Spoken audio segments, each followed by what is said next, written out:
Assalamualaikum warahmatullahi wabarakatuh. Alhamdulillahirabbil alamin wassalatu wassalamu ala asyrofil anbiya'i wal mursalin wa ala alihi washabihi ajmain. Mahasiswa, anak muda, generasi muda, kita bertemu lagi pada KL Labor minggu ke-12 pada mata kuliah Teknologi Pengelolaan Lingkungan Berkelanjutan, di mana topik KL Labor kita pada minggu yang ke-12 ini adalah menilai pencemaran lingkungan dengan metode STORET, di mana diharapkan mahasiswa ini pencapaian umum kita, CP umum kita mampu dia menjelaskan menilai pencemaran lingkungan dengan metode STORET, di mana CP khusus yang kita harapkan adalah mahasiswa itu mampu untuk menguasai metode STORET untuk menilai status pencemaran ringan, sedang, berat, dan tidak tercemar dari suatu kondisi lingkungan. Di mana kuliah kita ini berdasarkan dari kurikulum OB, diharapkan nanti dalam kondisi kehidupan tahun 2024 ini, di mana uang kuliah yang namanya dengan UKT itu sangat mahal sekali, kita harapkan ini menjadi sebuah sedekah jariah bagi dosen yang dulu uang kuliahnya sangat murah, hanya 210.000, sekarang ingin menginfakkan ilmunya kepada seluruh pemirsa generasi muda yang mencintai ilmu tentang untuk menilai pencemaran lingkungan ini berdasarkan metode STORET.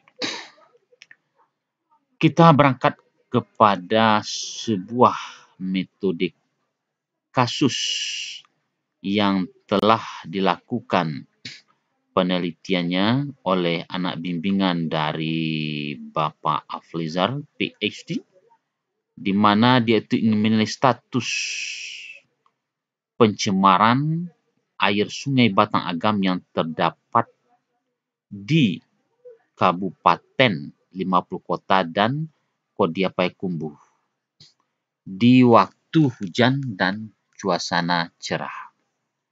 Di sini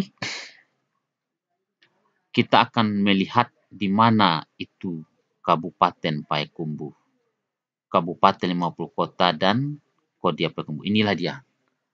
Kita dapat melihat peta 3 dimensinya ini. Ini peta 3 dimensinya. Kita amati. Kabupaten 50 Kota. Ini adalah dari daerah yang dinamakan dengan Kabupaten 50 Kota. Ini Gunung Sago. Ini lokasi daerah Mahat. Dan ini pada daerah Pangkalan ini. Dan inilah Kodia Payakumbuh. Dan di sini Tanjung Pati, terdapat Politeknik Pertanian Negeri Payakumbuh. Bagaimana bentuk 3 dimensinya dan kita perbesar, ini adalah sungai. Sungai inilah nanti yang akan kita nilai Batang Agam. Ini dia yang warna biru ini adalah sungai. Sungai inilah yang akan kita nilai apakah statusnya sekarang dia itu berada melewati Kabupaten 50 Kota dan juga Kodia Payakumbuh. Apakah status sekarang ini sudah tercemar, tidak tercemar? Tercemar itu kita bagi lagi, tercemar ringan, sedang atau berat. Dan inilah akan diungkap dari KL Labor kita pada hari ini.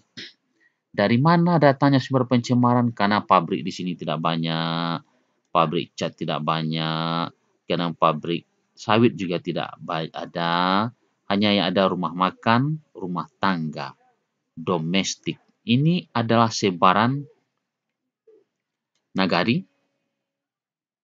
Ini nagari, itu adalah tanda-tanda titik nagari ini. Ini adalah penduduk yang bermakah di sini. Penduduk ini yang zaman sekarang 2024 saja, setahun 1980 sampai 2024 ini kita sudah mengenal deterjen.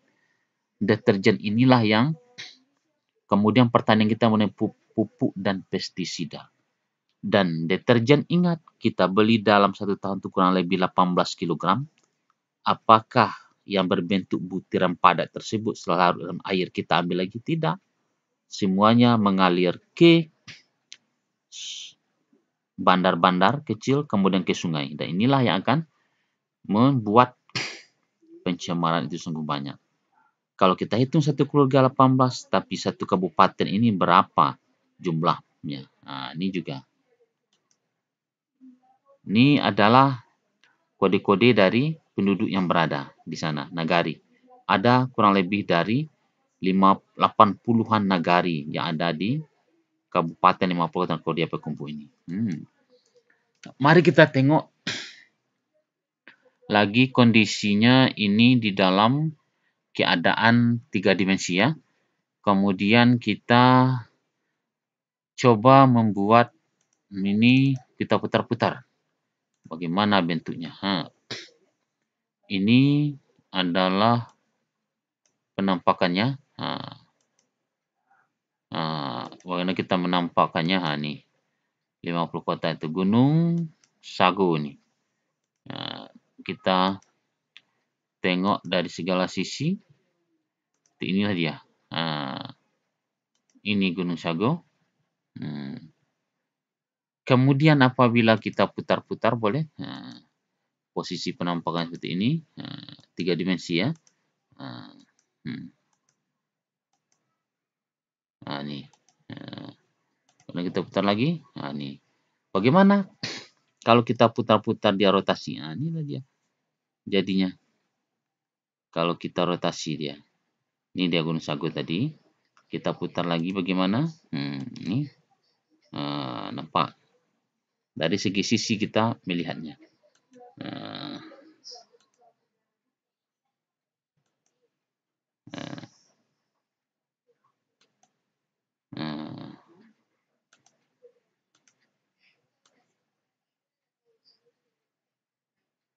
Kok ini gimana? Ini kita putar-putar ya. Ini.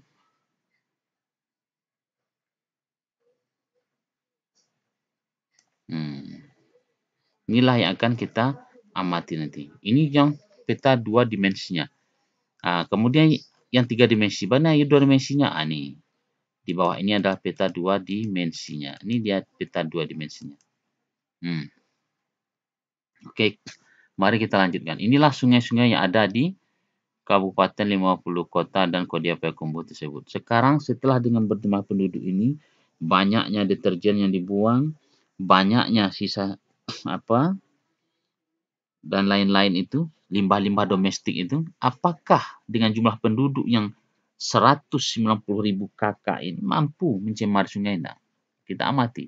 Bukan hanya di kota besar saja yang banyak pabrik, yang banyak limbah-limbah berbahaya, bisa mencemar. Di pedesaan pun, di kabupaten pun kita akan ungkap hari ini. Inilah ceritanya. Kita baca nih. Oke, selanjutnya kita baca ini. Nih. Ini adalah bentuk penelitiannya. Di mana kita akan menggunakan metode storage namanya. Nih. Kita ungkap dulu metode storage itu seperti apa. Diungkap di sini penelitian ini adalah menggunakan metode storage di mana membandingkan antara kualitas air dengan kelas air yang disesuaikan dengan peruntukannya guna menentukan status mutu air. Cara untuk menentukan mutu air ini parameter storage adalah dengan menggunakan sistem nilai USAP. Ini dari Amerika Serikat ini, Environmental Protection Agency. Digunakan metode ini secara internasional, bukan hanya di Indonesia saja. Dengan ini kita akan mengklasifikasikan mutu air dengan 4 kelas. Parameter yang digunakan penelitian ini adalah parameter kimia dan fisika, di mana fisika itu adalah suhu, TSS, kemudian kekeruan, turbidity. Sedangkan faktor kimia air digunakan itu adalah pH, disol oksigen, COD, fosfat, BOD, biological oxygen demand, TDS, kemudian electric conductivity. Dari sinilah nanti akan kita ingin tujuannya mengetahui kualitas air sungai Batang Agam di metode storage, tercemar, cemar sedang atau tercemar berat. Nah, itu inilah. Tinjau pustaka tidak kita baca langsung saja kepada metode.